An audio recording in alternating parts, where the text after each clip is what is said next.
ছেলেবেলার গল্প না ধর্মরাজার ঠাই, কথার পিছনে কথা না থাকলে বাউল বিচার গানের কোনো মজা নাই।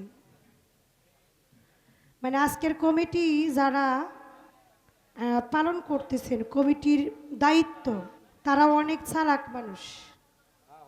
যদি একটা পালা দেওয়া হইতো তাহলে ওই পালা মোতাবেক আমি কথা কইতাম। এন ফালা তোর দেয় না, এটা ফালার দিকে বেশি হইতেছে, মানে এক এক কথা এক এক জায়গাতে আইতাছে। হ্যাঁ, কি সমস্যা পড়লাম কন। কইছি ঢাকা নিয়ে যাব, কয় আমি তো ঢাকাই থাকতে চাই। আপনি তো ঢাকাই চিনেন না, তাহলে আপনি ঢাকা থাকবেন কেমনে? কয় ঢাকা মানে অন্ধকার, আমি অন্ধকারে থাকতে চাই। আরে আপনি তো সবসময় অন্ধকারে থাকেন, এর লিগে অন্ধকারের খবরটা জানেন। হ্যাঁ, ঢাকা বলে অন্ধকার কোন তো দেখি। সাধক হালিম বায়াত একটা গানের ভিতরে লিখছে, অমূল্য ধন বিক্রি করে বিনামূল্যে পাবি, মারফতের দেশে যদি যাবি। এই গানের ভিতরে একটি কথা আছে, যাইতে যদি চাও মন ঢাকা, গুরুকে করো সখা, সর্বময় বন্ধুর দেখা সামনেতে পাবি। হালিম বলে ভোগ লাগিলে গুরুর নামের সুধা খাবি। এখন আপনি যে ডাকার কথা কইছেন আর হালিম বয়াতি যে ডাকার কথা কইছে, এখন আমি যে ডাকার কথা কইছি, এটা কি এই তিনটা কি এক হইল? এক হইছে? এক হয় নাই না। হালিম বয়াতি কোন ঢাকার কথা কইছে, সেই ঢাকা হলো একটা দেশ, আর আমি যে ঢাকার কথা কইছি ওইটা হলো একটা থাকার স্থান, বা আমি যেই জায়গায় থাকি ওই জায়গার নাম হলো ঢাকার শহর। আর আপনি কইতাছেন কাপড়ের তোলের কথা। এই কথাবার্তা হিসাব করে কইবেন, গরু আড়ানির কথা হয়েছে। এক লোকের গরু আড়াইছে, বুঝছেন, অনেক কষ্ট করে একটা গরু কিনছে। ভাই সাউন্ড একটু দেন। গরু কিনছে, পরে হঠাৎ করে গরুটা হারায় গেছে। এর সারাদিন গরু বিছরে টিছরে এক বট গাছের তলে বাসার সামনে বইছে। ওই লোকের ছিল ছোট্ট একটা বাচ্চা, যায় কয় আব্বা আপনি কি গরু পাইছেন? ওখানে যে মাথা তো নষ্ট গরুর জন্য, কয় না রে ভাই গরু পাই নাই। সেরা দৌড়াইয়া বাড়িতে গেছে, যায় কয় মা আব্বা বুঝি পাগল হয়ে গেল গা, আমরা একটা গরু হারাইলে না হারাইছি, আমরা আরেকটা কিনবো, এতে পাগল হওয়ার কি হলো? আব্বা আমারে ভাই ডাকতেছে, করলো তো যাই দেখি। যাই এই তুমি পোলারে ভাই ডাকতেছো, কি হয়েছে তোমার? কইস না রে মা, কইস না, গরু হারাইলে মাঝে মাঝে। কোন জায়গার কথা কোন জায়গায় লাগাইতেছে? কই বলে ঢাকার শহর, কই বলে গরুর দেশ, আর কই বলে কাপড়ের তোল। হ্যাঁ, আসলে কি আর বলমু, বলার কিছু নাই, কারণ আপনি গো জনপ্রিয় শিল্পী, আমি বেশি কিছু কইলে আমারে কই যে সত্য কথা কই ওইটা কিন্তু ইউটিউবে উঠবো, আমিও তো চাই ইউটিউবে উঠক। কি আমিও চাই আজকের কথাটি ইউটিউবারে উঠাক, একটা কথাও কাটবেন না, সব ছাড়বেন, সব ছাড়বেন। কয় শ্রীকৃষ্ণ জন্ম নেওয়ার সময় 4 হাত নিয়ে চতুর্ভুজ নিয়ে জন্ম নিয়েছিল, 2টা হাত দেখা গেছে, 2টা হাত দেখা যায় নাই। 2টা হাত আপনি দেখবেন কেমনে? ওই দিব্য নয়ন তো আপনার নাই। ওই দিব্য নয়ন যাদের আছে তারা কিন্তু অবশ্যই দেখছে, আর যাদের দিব্য নয়ন নাই তারা কখনো ওই হাতের খবর জানবে না। আপনি খালি শ্রীকৃষ্ণের কথা কইছেন, আপনি কি জানেন না বড় পীর আব্দুল কাদের জিলানী 4 হাত নিয়ে জন্ম নিছে। হযরতে খাজা মঈনুদ্দিন চিশতি উনিও 4 হাত নিয়ে জন্ম নিছে। শ্রীকৃষ্ণ মহাপ্রভু যেদিনকা জন্ম নিছে ওই দিনকা মুসা নবী আলাইহিস সালাম জন্ম নিছে। কোন জায়গার খবর কোন জায়গার কথা কইতাছে কোন তো দেখি কি করি? এই বিপদ নিয়ে আমি কই খাড়াই কর। কইতাছে যে শ্রীকৃষ্ণ জন্ম নেওয়ার পরে শ্রীকৃষ্ণ মহাপ্রভু মুখের ভিতরে কি জানি কি পাঠ করছে। ওই কি পাঠ করছিল? পাঠ করছিল কি আপনি শুনবেন? আপনি শুনলে তো বিশ্বাস করবেন না, কারণ আপনি তো আর সনাতন ধর্মের না। আমারে ভয় দেয়াইতাছে, কয় তোমার লগে পালাগামু নেত্রকোনা ওই যে কি জানি কইল শিল্পকলা একাডেমির ভিতরে। আরে আমি তো চাই ওই জায়গার ভিতরে আমারে নিয়ে এক পালা গান গান আপনি, তাও তো মানুষ আমার একটু চিনবো যে হবিল সরকারের লগে এক পালা গান আমি গাইছি। হ্যাঁ, আমার দামটা একটু বাড়বো। আপনি মুখে মুখে না কয়া একদিন একটা কার্যকর ভাবে দেখাইয়া দেন, কি দেখাইয়া দেন যে আমি শেফালির নিয়ে অমুক জায়গায় গান গাইছি। কি মারাত্মক একটা প্রশ্ন করছে কন্ত দিই, এর আমি এই প্রশ্নের জবাবটা কিভাবে দেই? এর আগে যে প্রশ্ন নিয়ে কথা হইছে ওই কথার ভিতরে আরেকটা প্রশ্ন আমারে করছে, কয় মরা মানুষের কানে কানে কি কয়? মরা মানুষের কানে কানে কি কয়? এখন যার যেটা কর্ম, আমরা তো হইলাম মনে যে নামে মানুষ, আমরা নামে মানুষ, আমরা কিন্তু মানুষের কর্ম করি না, এই জন্য আমরা গুনাহগার। আপনি মুসলমান দাবি করেন, আপনি বলতে পারবেন যে মুসলমানের কোনো কর্ম আপনি করছেন কিনা?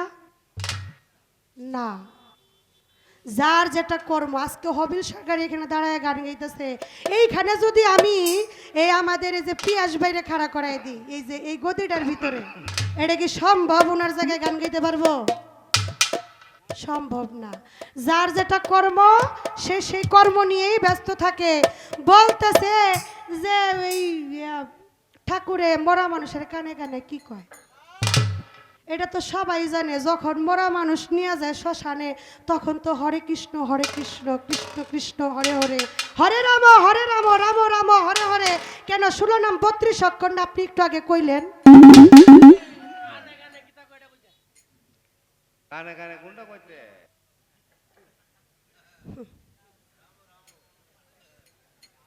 এখন বিষয় হলো অনেক কথা প্রকাশ্যে বলা যায়, অনেক কথা প্রকাশ্যে বলা যায় না। যেটি না কোন যায় এটি কইতে পারবো না। এটি যদি আমার নামে মামলা করে, এটা মামলা করলে করব, আমার সমস্যা নেই। কারণ বর্তমান বাউল গান নিয়ে খুব সমস্যা আছে, ঠিক না? উনি নিজে কিন্তু বলছে যে বাউল গান আজকে আর স্টেজের ভিতরে হেইতা হেইতা নাই, খুব সমস্যায় আছি। এমন কোনো কিছু কথা বলা যাবে না যে এই কথার উপরে কারো ধর্মের উপর আঘাত আসতে পারে। তো আমার কাছে প্রশ্ন করেছেন আমার শ্রীকৃষ্ণ মহাপ্রভু জন্ম নেওয়ার পরে উনি কি বলেছিলেন, সেই কথাগুলো অনেকগুলো কথা বলেছেন। সেখান থেকে আমি কিছু কথা ওনারে বলতে চাই। সেই কথাটি হলো, শ্রীকৃষ্ণ মহাপ্রভু জন্ম নেওয়ার পরে 4 হাত নিয়ে জন্ম নিয়েছিলেন।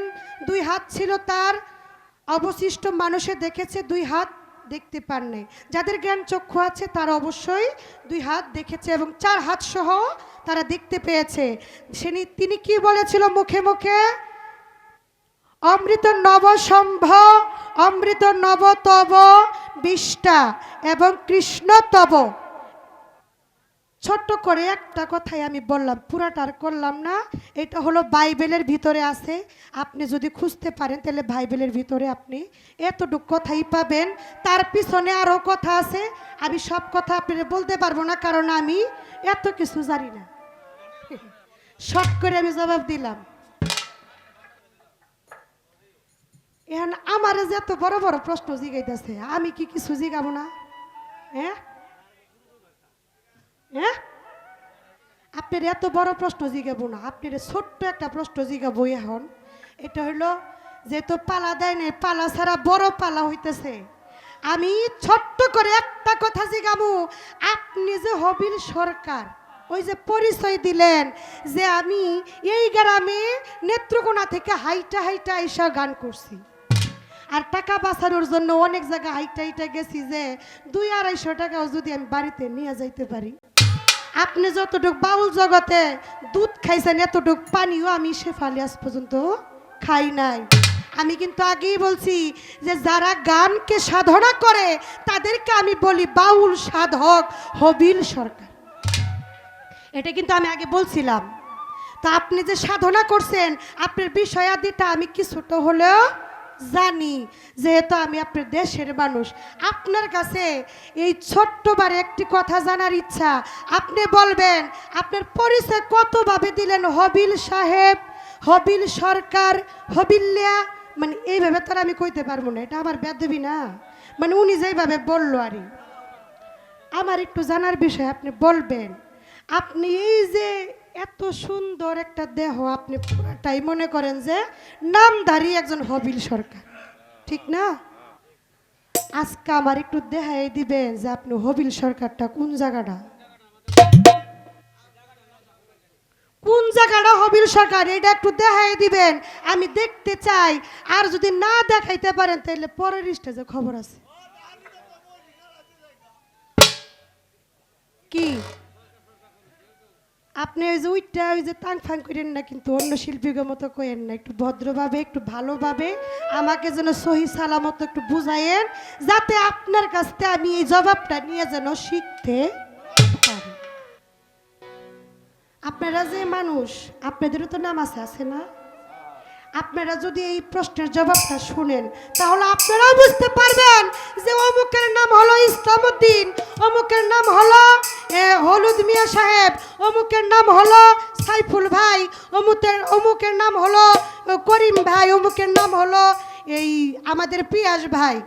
তো পিয়াস ভাইও একটু শিখতে পারলো যে আমি পিয়াস জায়গাটা কোন জায়গাটা। এই ছোট্ট করে একটা কথা আমি আপনার কাছে জানতে চাই, আমার এই কথাটা সুন্দর করে বিশ্লেষণ করবেন।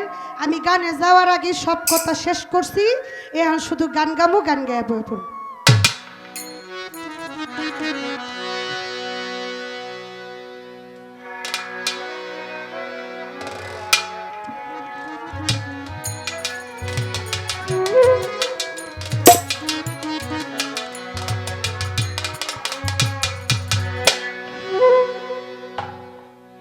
আমি দয়ালের দরবারে আসছি।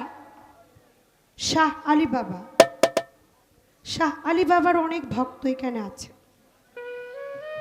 এই ভক্তবিন্দুদের জন্য এবং আশিকারের জন্য, মরিদানের জন্য আমার এখন যে গানটি থাকবে, এই গানটি সাধক মনমোহন সাধুর একটি বাণী।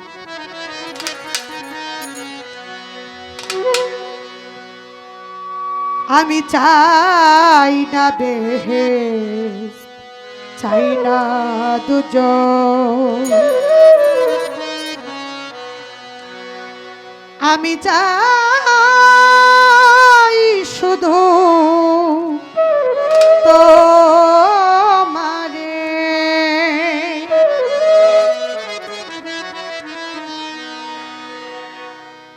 আমি কে তুমি কে, তুমি কে আমি কে, ও প্রেমিক কর সদা ভক্তে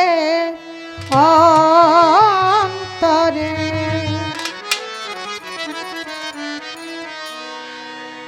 আমি চাই না বেহে, চাই না দুজক, শাহালি বাবা চাই শুধু তোমারে। আমি চাই শুধু তোমারে, আমি চাই না বেহে, চাই না দুজক।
চাহি না পাপ পূর্ণ, চাহি না ভালো মন্দ, কি জন্য হয়েছ তুমি এত ছন্দ, বুঝাইয়া দাও ছন্দ হৃদয়ে আনন্দ,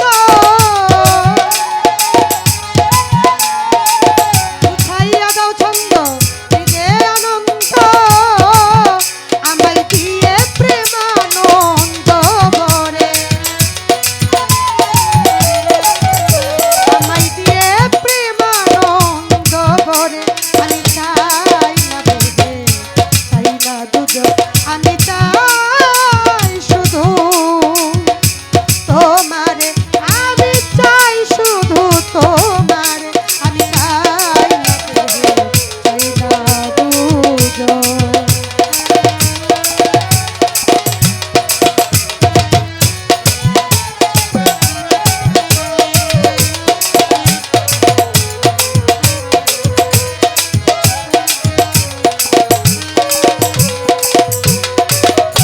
সদাই তুমি আমায় সাহালি বাবা বলে দাও প্রাণে, আমি চাই তোমারে ভক্তির বন্ধনে, সদাই তুমি আমায় বলে দাও প্রাণে,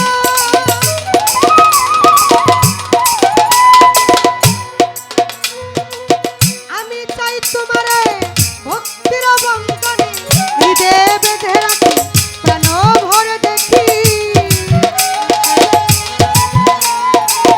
হৃদয়ে বেঁধে রাখি প্রাণ ভরে দেখি, অখণ্ড মণ্ডল আকারে, অখণ্ড মণ্ডল আকারে, আমি চাই না দেহে, চাই না দুধ, আমি চাই শুধু তোমারে, সাহালি বাবা চাই শুধু তোমারে, আমি চাই না দেহে, চাই না দুধ।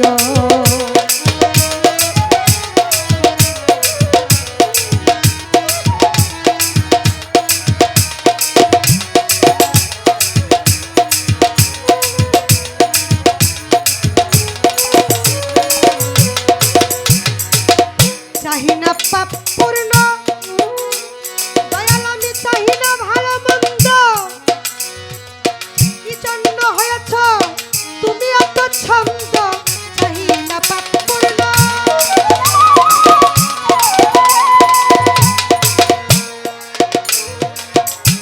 চাহি না পাপ পূর্ণ, চাহি না ভালো মন্দ, দয়াল গো কি জন্য হয়েছ তুমি এত ছন্দ,